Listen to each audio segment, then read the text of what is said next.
اعوذ باللہ من الشیطان الرجیم بسم اللہ الرحمن الرحیم فَإِن تَوَلَّوْا فَقَدْ أَبْلَغْتُكُم مَّا أُرْسِلْتُ بِهِ إِلَيْكُمْ وَيَسْتَخْلِفُ رَبِّي قَوْمًا غَيْرَكُمْ وَلَا تَضُرُّونَهُ شَيْئًا إِنَّ رَبِّي عَلَى كُلِّ شَيْءٍ حَفِيظٌ وَلَمَّا جَاءَ أَمْرُنَا نَجَّيْنَا هُودًا وَالَّذِينَ آمَنُوا مَعَهُ بِرَحْمَةٍ مِّنَّا وَنَجَّيْنَاهُم مِّنْ عَذَابٍ غَلِيظٍ وَتِلْكَ عَادٌ جَحَدُوا بِآيَاتِ رَبِّهِمْ وَعَصَوْا رُسُلَهُ وَاتَّبَعُوا أَمْرَ كُلِّ جَبَّارٍ عَنِيدٍ وَأُتْبِعُوا فِي هَذِهِ الدُّنْيَا لَعْنَةً وَيَوْمَ الْقِيَامَةِ أَلَا إِنَّ عَادًا كَفَرُوا رَبَّهُمْ أَلَا بُعْدًا لِعَادٍ قَوْمِ ہود۔ صدق اللہ مولانا العظیم۔ عزیزان گرامی، سورہ ہود کا یہ 5ویں رکوع کا آخری حصہ تلاوت ہوا ہے۔ حضرت ہود علیہ السلام کا تذکرہ گزشتہ 2 مجلسوں میں بھی ہوا ہے، آج آخری مجلس ہے۔ ان کے تذکرے کے بعد حضرت صالح علیہ السلام کا تذکرہ آنے والا ہے۔ حضرت ہود کے بارے میں نے آپ کو کچھ بتایا تو تھا کہ یہ جس قوم کے پاس آئے تھے وہ قوم عاد ہے، اور اہرام مصر جو دنیا کا ایک عجوبہ ہے، ان کے بارے میں بھی یہی آتا ہے کہ یہ انہی لوگوں کی تخلیق ہے، انہی کے خاندان کی۔ حضرت عیسیٰ علیہ السلام سے کوئی تقریباً 1200 سال پہلے کے زمانے کے یہ لوگ ہیں۔ ان کے 12 خاندان تھے، جن میں سے ایک خاندان جرہم تھا، جس میں سے حضرت اسماعیل علیہ السلام نے شادی کی تھی اس قبیلے میں سے، اور ان سے عربی زبان سیکھی تھی۔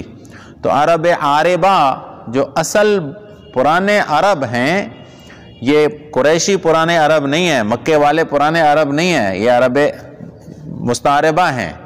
اصل جو عرب عاربہ کہلاتے ہیں وہ یہی لوگ تھے۔ عیسیٰ علیہ السلام سے کوئی 1200 سال قبل یہ جس علاقے میں رہتے تھے، وہ علاقہ آج کے جو جزیرہ عرب ہے اس کے جنوب میں واقع ہے۔ قرآن پاک نے احقاف سے بھی ان کا تعبیر کیا ہے۔ ارم بھی ان کا بہت بڑا قبیلہ تھا، کہتے ہیں بنیادی شاخیں اس کی 2 تھیں، ایک عاد ارم اور ایک عاد ثانی، جس کو عاد اولا بھی کہتے ہیں ارم والے کو۔ تو جرہم بھی انہی میں سے ایک خاندان تھا، اور کہتے ہیں کہ کسی زمانے میں سیاح اس علاقے میں گئے تھے تو وہاں کسی پرانی عمارت میں سے کوئی کتبہ ملا تھا، اور وہ کتبہ اس زمانے کی عربی زبان میں لکھا ہوا تھا۔ اس کتبے سے جو معلومات ملی ہیں وہ یہ ہیں کہ یہ لوگ دنیاوی طور پر، سیاسی طور پر، معاشرتی طور پر بہت اعلیٰ درجے کے لوگ تھے۔ عرب کی پرانی شاعری، اس میں سے بھی قوموں کی تاریخیں ملتی ہیں۔ ان پرانی شاعریوں میں سے یہ بات ملتی ہے کہ ان کی عورتیں اتنی بہادر تھیں کہ خود گھوڑے پر سوار ہو کر دشمن کا مقابلہ کیا کرتی تھیں۔ شاعروں نے لکھا ہے کہ ہماری اونچے گردنوں والی عورتیں جب دشمن کے سامنے گھوڑوں پر سوار ہو کر آتی تھی تو دشمن ان کے مقابلے میں نہیں ٹھہر سکتا تھا۔ اسی کتبے سے یہ بات معلوم ہوئی ہے کہ بعد میں جب لوگوں نے جا کر اس علاقے کو دریافت کیا اور کتبہ ملا تو اس وقت جھیلیں خشک ہو چکی تھیں، لیکن اس کتبے میں، اس مخطوط میں یہ ملا کہ بڑی سرسبز و شاداب زمینیں تھیں، بڑی بڑی جھیلیں تھیں، پانی اور دریا اور سمندر سب ان کے لیے مسخر تھے۔ 2 خرابیاں قرآن پاک نے ان کی بیان کی ہیں۔ ایک تو یہ ہے کہ یہ لوگ وہم پرست، ستارہ پرست اور بت پرست تھے۔ دوسری بات کہ اس زمانے کے جو ان کے حکمران تھے، فرعونوں کی طرح لوگوں سے اپنی عبادت کروایا کرتے تھے، اور لوگوں سے اپنی ہر بات منوا لیا کرتے تھے۔ میں پیچھے بتا چکا ہوں کہ ایک تو ہے عبادت اور ایک ہے اطاعت۔ عبادت اللہ کی جاتی ہے اور اطاعت بھی اللہ ہی کی جاتی ہے۔ عبادت کو تو ہر آدمی سمجھتا ہے، لیکن اطاعت کو ہم لوگ نہیں سمجھتے۔ ہم کہتے ہیں کہ جی اطاعت حکومت کے قانون کی کرو، گورنمنٹ کا قانون جیسا ہو اس کے۔ اللہ نے اپنے قانون کی اطاعت کا حکم دیا ہے کہ ہم نے جو قانون آسمانوں سے نازل کیا نا، اطاعت بھی تم نے اسی کی کرنی ہے۔ میں نے اس کی مثال بھی دی تھی، ایک دفعہ سمجھایا تھا کہ مثلا فرض کرتے ہیں کہ اللہ تبارک و تعالیٰ کا قانون ہمیں کہتا ہے کہ چور کا ہاتھ کاٹ ڈالو، ہماری عدالتیں چور کا ہاتھ کاٹ ڈالیں گی، لیکن دنیا والوں نے قانون بنایا کہ نہیں، اس میں حق تلفی ہے۔ قرآن نے قانون بنایا کہ عورتیں اپنے گھروں میں بیٹھی رہیں، سجتی ہیں، ہم نے کہا نہیں، یہ حق تلفی ہے، باہر نکلیں، آزادانہ گھومیں پھریں، جو چاہے کرتی پھریں۔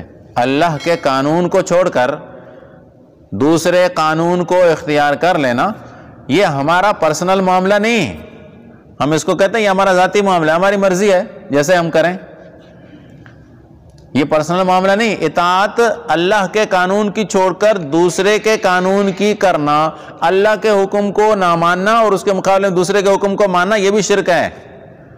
وَلَئِنْ أَطَعْتُمُوهُمْ إِنَّكُمْ لَمُشْرِكُونَ، قرآن پاک کہتا ہے کہ خدا کے علاوہ باقی لوگوں کی باتیں اگر تم مانتے ہو نا، ان کی اطاعت کرتے ہو، خدا کے حکم کو چھوڑ رہے ہو، تو تم بھی مشرک ہو، اس کو بھی مشرک کہا گیا ہے۔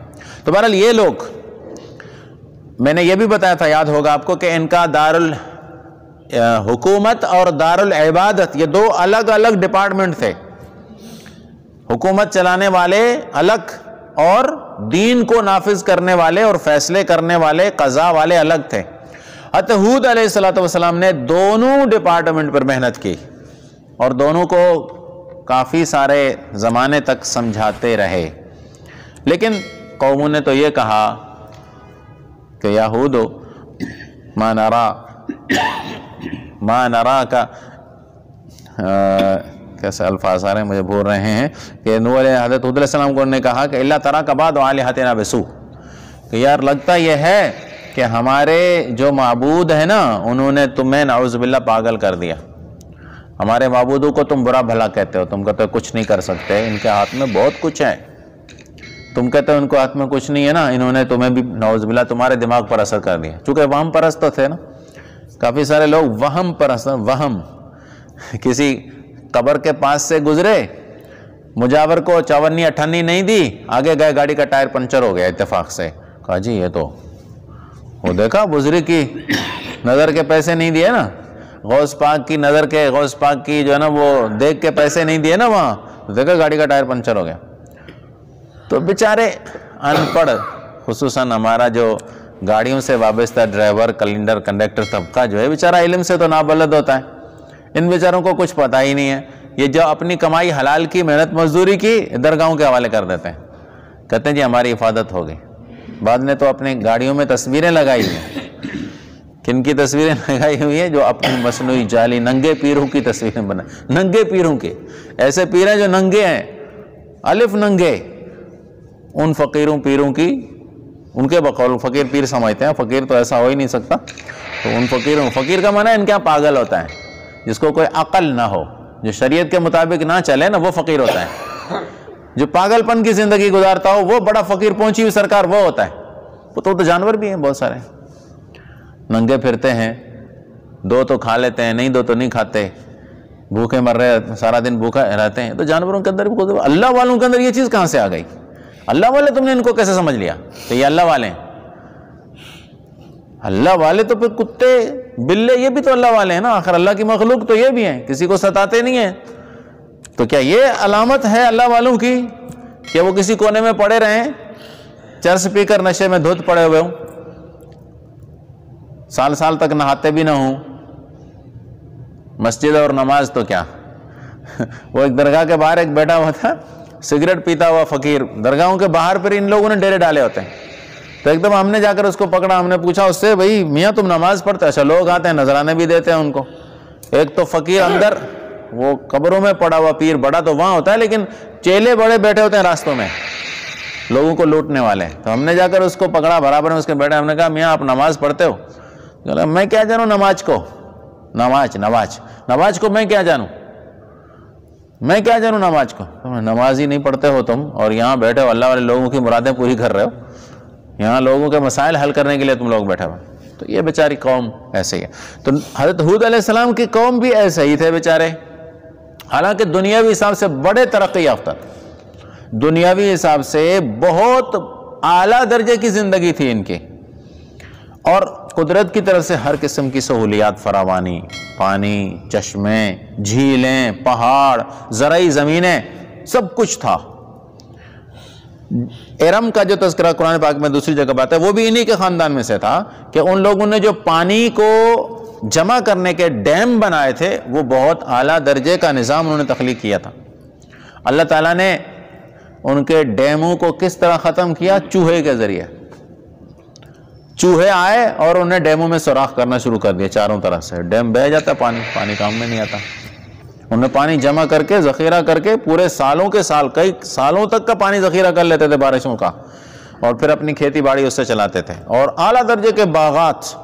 سبحان اللہ، ایک آدمی خالی ٹوکرا سر پہ رکھے ایک بستی سے دوسری بستی تک پہنچتا ہی نہیں تھا کہ ٹوکرا بھر جاتا تھا پھل فروٹ کا خود بخود، یعنی درختوں سے اتنے پھل خود بخود گرتے رہتے تھے۔ جیسے آج کل کشمیر میں جائے نا، کشمیر کے دور دراز کے علاقوں میں جہاں راستے نہیں ہیں، ٹریفک نہیں ہے، روڈ نہیں ہے، وہاں بکریاں کھا رہی ہیں، اتنے بڑے بڑے خوبانی بکریاں کھا رہی ہیں، اتنی بڑی بڑی ناشپاتی ایسے روڈوں پہ پڑی ہے، بچے دھکیل رہے ہیں کیونکہ روڈ نہیں ہے شہروں میں، وہ نہیں پہنچا سکتے۔ تو ایسا ہی ان کا ماحول